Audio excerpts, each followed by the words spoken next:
asking Jesus, telling Jesus, please don't hide your face from me. Hi, I'm Castorena, and this is Visions of Inspiration. Welcome to the show. I've got someone here that's working with me. He's my co-host, and he's very special. Has a lot of gifts from the Lord, and we're going to talk today about the power of forgiveness. I'd like to introduce my co-host, Patrick McVay. Hi, Caroline. How are you? Very nice. Good. Thank you for having me again. Oh, well, thank you for being on the show. You've got a lot of wisdom and a lot of knowledge, and you've got so much to give, and I just got to share you. Good. I'd love to share. Good. Yeah. Now, we were talking a little while ago about the power of forgiveness, and we were talking about a few other things that go along with forgiveness. So, do you want to start on what Sure. your knowledge and your wisdom on forgiveness is? Yeah, if you take forgiveness, if there's a need to forgive someone, that means the person is in another space and time. Mm-hmm. In other words, if I offended you yesterday and you're not talking to me, and I say, why aren't you talking to me? And you say, well, you offended me. Mm-hmm. And, well, you're really into yesterday. Ah. See, instead of being in this moment, you're in the offend moment. Mm-hmm. So if I say, okay, I'm sorry if I offended you, I really want to apologize. Now, if you don't accept that, that means you chose to be offended and you chose to be in the past. Now, if I leave and go on my way, and someone comes up to you, another person comes up to you, but you're not really here. See, you're in yesterday. That's interesting. Yeah. So what does it do to me because I'm in yesterday? Well, it makes you very uninteresting. And, Okay. and it causes accidents because you're not really driving the car in the present moment. And you're not paying attention to the people you're with, see? Yeah. Because you're sort of being, sucking your thumb about yesterday, say, being offended. Yeah. And we just have to realize how people like to be forgiven, and they like to apologize, but you have to do it from your heart, see? So if you don't do it from your heart, it really doesn't mean a whole lot, huh? Yeah, and the people can tell if you're genuine. See, if I just say, okay, I'm sorry, Carolina, get over it. Say, well, technically I apologized, but it was like, hurry up, I'm not interested in your feelings. See?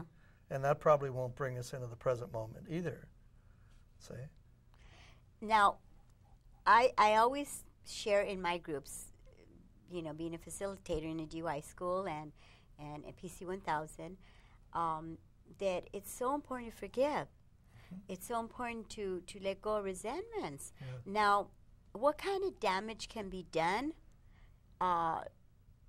for two people that they can't forgive and can't let go of resentments? Well, it's hurting people's feelings, and sometimes if we do it deliberately, see, if you're smaller than I am, and every time you come into the space, I say, well, when are you going to grow up, Caroline?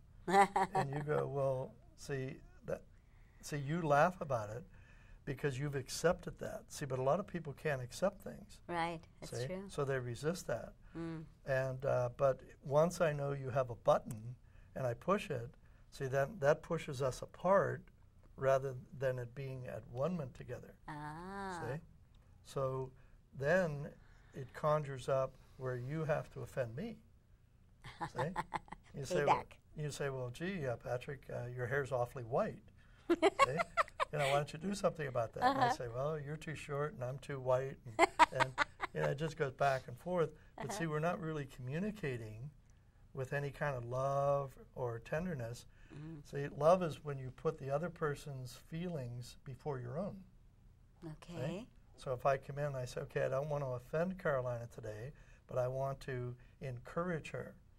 See? And I say, gee, you really look good in that color. I just love lavender, and it brings out all your coloring, and it almost makes you look royal.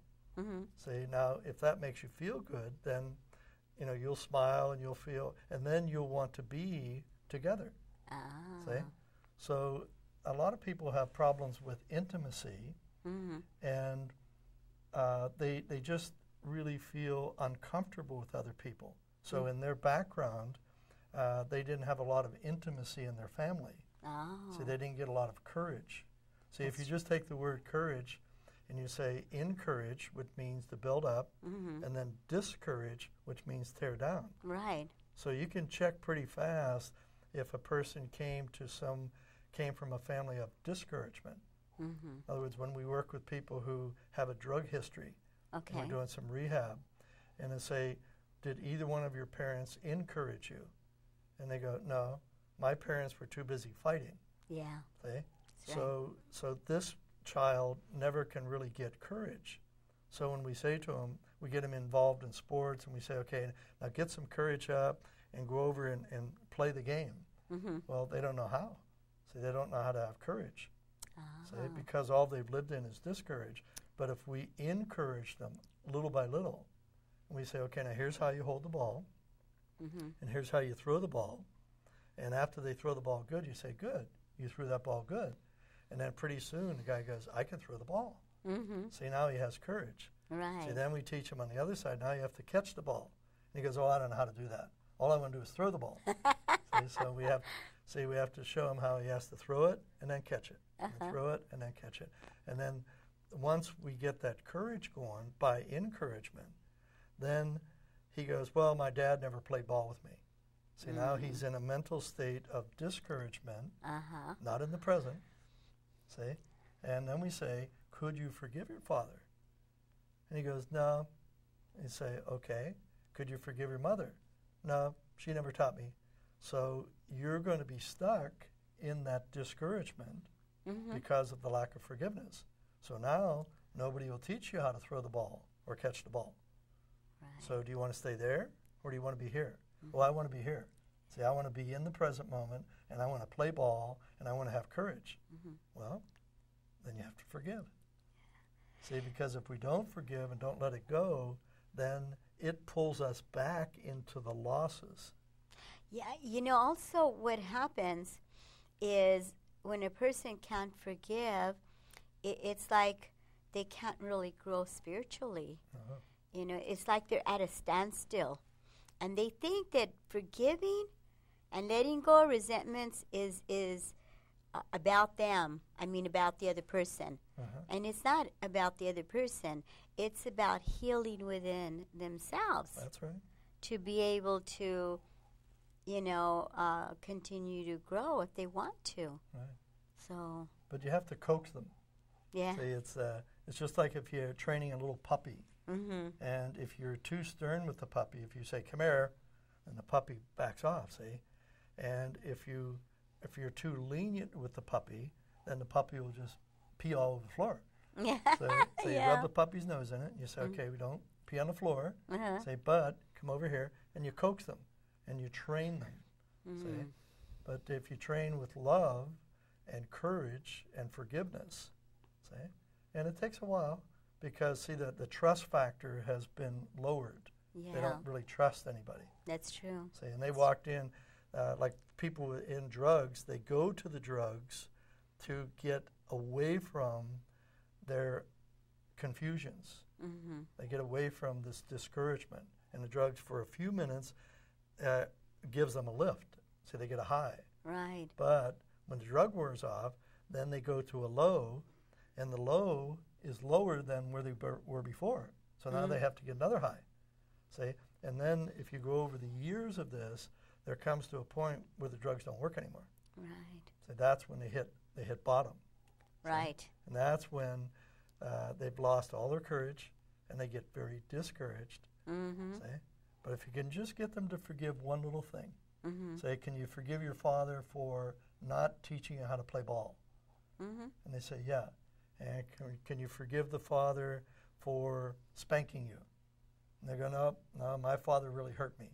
Say, well, did you feel better when you forgave him for not playing ball? See, and it's just like you take one layer of tape off at a time. See, just one at a time, little by little. It takes a lot of patience. Yeah, see? it does. You know, I've been in a lot of therapy, and I've been in the 12-step program and all that, and you know, I kind of analyzed my husband's situation because he could never really stop using drugs. He was a heroin addict, and his choice of drug was heroin. And well, yeah. And for him, I believe that what actually killed him was that he couldn't forgive his parents, but more than anything, he couldn't forgive himself. Right. And I always try to figure out what was it, because I know he loved us, and I know it's a disease. And I thought, you know, that's pretty powerful, because he didn't allow himself to forgive himself. He killed himself. See, and he never replaced with a positive. See, if you want to give something up, you have to replace it. See, like if a person wants to give up overeating, then they have to replace it with a little bit of exercise. So instead of eating dessert, walk around the block. So the replacement is the walking. Right. See, but if I don't want the dessert and I say, okay, I'm going to push the dessert away, but I just sit here and I don't replace it, then the mind's going to say, gee, I wonder where they put the dessert. See? Yeah, where is it at? Yeah, see? So you have to replace it. And if you replace it with a positive, see, and if you replace it like in a recovery group, like the groups that you help people with, and see, instead of them spending their time in a bar, then they're spending their time in your meeting. Right. And instead of spending time degrading themselves, they spend time encouraging others. See? So you've actually got the formula, but most people like you and I who are interested in doing this, we've had someone in our life that we couldn't help. That's true. See? That's true. So that person that we couldn't help, everyone that comes along, we try to coax them into it. Yeah. See, like that one class I did with you where the young man said he had been using drugs since 11. Right. And a lot of people go, oh, wow. But that's not unusual. No, not See, at and all. especially in the inner cities. Not at all. So we have to get them before 11.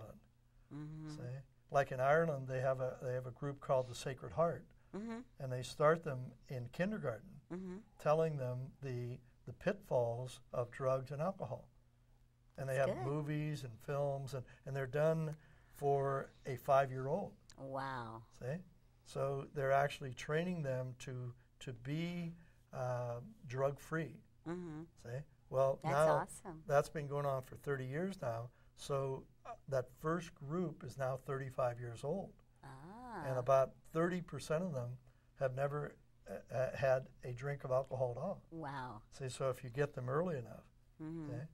But when you have a country like Ireland that was heavy drinking, not too much drugs, but did a lot of drinking.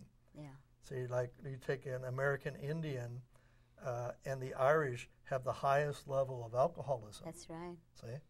And then you go to England, very high. And you go to Scotland, very high. All the British Isles, see? Right. But it takes about 2 generations to make that shift. See? But you have to have again, 2 generations, you have to have a lot of patience. Yeah. I think, or I believe that it's a gift that we're given to be able to do that, because like I do groups sometimes, and you have to have a lot of patience, like you said.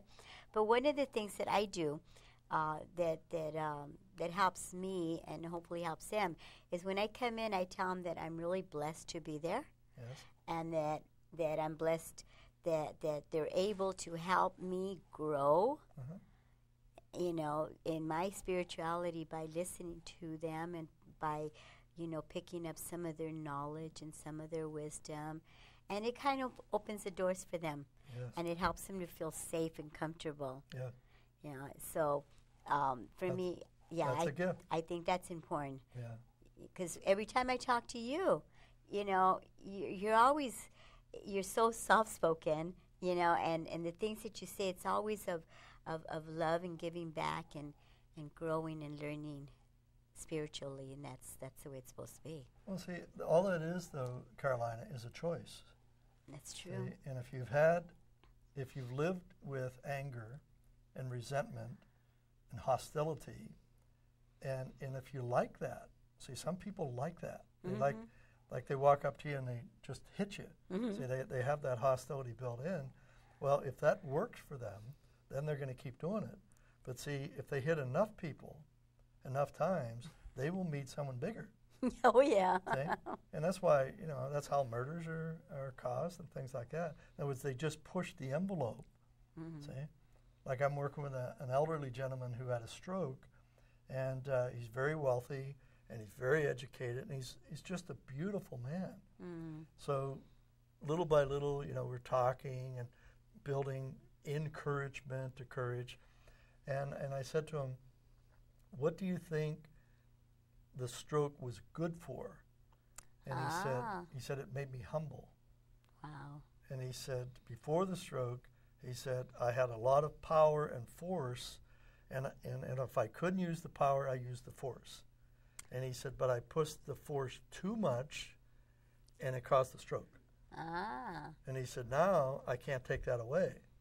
Well, I introduced him to a doctor that uses a chamber that puts oxygen back into the body. Wow. And now a lot of the stroke victims are being healed by using extra amount of oxygen. So now with the oxygen, now all of a sudden life comes back to the stroke victim. How interesting. Yeah. Wow. But see, they have to go through that learning curve. I used too much force, and it locked up on me. See, but now he's very gentle, he's very kind, and he's going through the treatment with the oxygenation of putting new loving oxygen in the body. See? And then he goes, wow. But see, it's a choice. Yeah. And he goes, that way doesn't work anymore, and I want to survive. See, the whole game's about survival. See? The reason why. Go ahead. I'm sorry, but he was able to recognize it. Some people will go through all kinds of problems, all kinds of pains, and they won't recognize it. Or is it because you helped him recognize it? No, see, he's a very intelligent man. See, a lot of it has to do with just ignorance. In other words, people, they just don't know what they don't know. See, if their family was not provisional with them, in other words, if they didn't provide love and books and caring and intimacy and togetherness, if they didn't provide that, provisional, then they don't know how to do that. So then they get into school. Now, if luckily they get a good teacher like you, see, and the teacher says, I love you, and I care for you, and tell me where you're ignorant, and I'll teach you. Yeah. Like throwing the ball. Right. See? Like if a person, I was working with a lady one time, and I said, what would you like to do more than anything? And she said, learn how to ride a bicycle. So I got her a coach, a young fella, and he taught her how to ride a bicycle. And then we were working together, life coaching again, and I said, okay, now she has her own bike, and she has a helmet, and she rides her bike all the time. And she said, now I would like to learn how to swim. Well, see, when she was a small child, nobody took the time to show her how to ride a bike or how to swim. Right. So I got her a swim coach, and they got her in the water, and now she swims every day. See? So she rides bicycle and swim. Now this is a very astute business person. See, but there were two things there that she felt very inadequate about. See, and she didn't want anybody to know it. She didn't want anybody to know she couldn't swim. But see, in her younger years, nobody taught her. Right. But see, now if you go to some of the affluent neighborhoods now, they have swim classes for 1-year-old babies. That's right. And the quicker they can get them in the water, and the baby is at one with the water in the present moment, and no fear, and the people are all around him, encouraging him, see, holding him up, see, let him swim, hold him up, let him swim. So we can learn anything and lose our ignorance if we have people around us. See, but if I'm ashamed, see, a lot of this has to do with shame. Right. See, if I'm ashamed that I used to be an alcoholic, and I say, well, gee, I don't want to tell anybody. I don't want to tell Carolina. I don't want anybody to know that. But see, I walk around and people say, well, you don't seem to disclose everything. And I go, well, I don't believe in disclosure. See, so I'm ashamed of that. Yeah. See? But the more we can learn to overcome and admit, I don't know how to do this. Right. And then we get a teacher for that. See, and that's what's so great about television and the computer. I mean, anything you want to learn, you just type it in and bang. That's right. It's so true. And it's interesting how some people, they just don't want to get on the computer. Right. Fear of not being able to do it or whatever it is. You know, and I really believe what you say is going to be what you are. You know, if you say, well, I'm never going to be able to stop smoking. Well, guess what? Right. You already put it into your head, in your mind, you know. Well, see, there's a mechanism, being that you talked about smoking and drinking. Once the habit filters down into the body, see, it starts with a very, I want to get high, or I want to have a cigarette to impress my friends, see? But once it gets an addiction, see, it is very difficult to give up. In fact, I've seen in coaching that smoking is probably one of the biggest addictions that people have problems with. And if you look today, it's not socially accepted. See, it's not accepted anymore. Yeah. Not anymore. But you can change the habit. Oh, I believe that. Yeah. I believe you can. Now, I also believe, and this is what sometimes people get upset with me, because I believe if you really love yourself, you're not going to be doing things like, you know, drinking too much, doing drugs, smoking, you know, or in a relationship that's abusive. Because if you love yourself and you care about who you are, you know, you're not going to allow that to happen. I agree, but you have to do that in baby steps. So you have to see, like Mark Twain, the great writer, said, we're all damaged. Some are just more than others. That's true. See? That's so true. if you can see some of the damage of what a person's damage is, and you can just get them to ride a bike or get them to swim, see? And once they learn that they can learn, see, and then you bring in the love. See, now you're a love person, so you're going to give the love, but if they don't know what that is, see, if that's an unknown quantity, they don't know what that is. They go, what's this love you talk about? Like I was talking to a high-powered businessman one time, and I said, well, he said, what is this love you talk about? Ooh. And he was like, and I said, well, you have 5 children. Is there any one of the children that really touch your heart? And he said, oh, yeah. I said, my youngest daughter. And I said, well, tell me how that feels. He goes, oh, I just love her when she runs up to me, and I'll give her anything. And he said, I would do anything for her. And then he said, I'd even kill for her. Now, see, he shows the aggression of where he's coming from. Right. So I said, okay, of the other 4 children, which one would be the next one? And he goes, nah. See, so in this universe, he has one person that he can love. Wow. Now, I'm not making him wrong, but I'm just saying, gee, that's so different than what I want to be. Yeah. But then I said, do you want to change that? And he goes, no. See, this is how we get stuck. We get stubborn, and we, in other words, the person that he loves has to have a certain look, certain condition. See, and when he said, when she runs up to me, see, now maybe the other ones didn't run up to him. Yeah. See, maybe he wanted their admiration. Right. See? I believe that. I believe that. Well, you know, we've got a few minutes left. You got some words of wisdom. Got about 3 minutes. Well, I would say, going back to the forgiveness, and you touched on it, is forgiving ourselves. See? And if a person doesn't have a degree from college, and you say, you know, I can never forgive myself for that. I dropped out 1 semester early. And you say, okay, if that's important to you, could you go back and do it in night school? Right. See, so, and if that would make him love himself to have a degree, see, but to forgive the self for the things of the past and say, okay, in this present moment, are you okay? See, and you can actually get them to agree on little things, just baby steps. See? Right. And those little baby steps will lead to the... It builds muscle. See, it's just Yeah. like taking a little 5-pound weight and build the muscle. Right. And after you do that, then you can use a 10-pound weight, see. But it has to be done patiently on a gradient, and they have to prove it to themselves. Yeah. But it has to be little steps.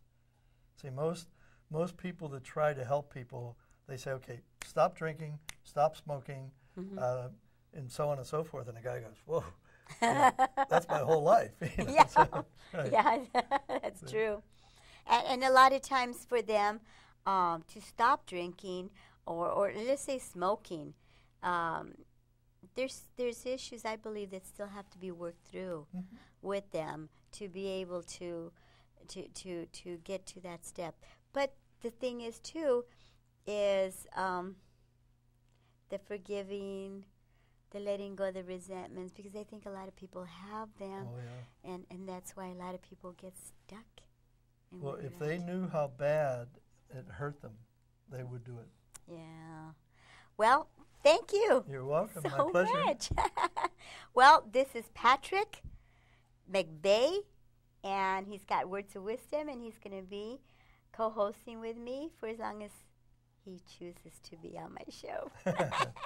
My pleasure. Oh, thank you. This is Carolina Castorena. This is Visions of Inspiration. The topic was the power of forgiveness, which is great. God bless all of you, and God bless our troops. Thank you. Bye. You call to him, asking Jesus, telling Jesus, please don't hide your face from me. He came down from his sky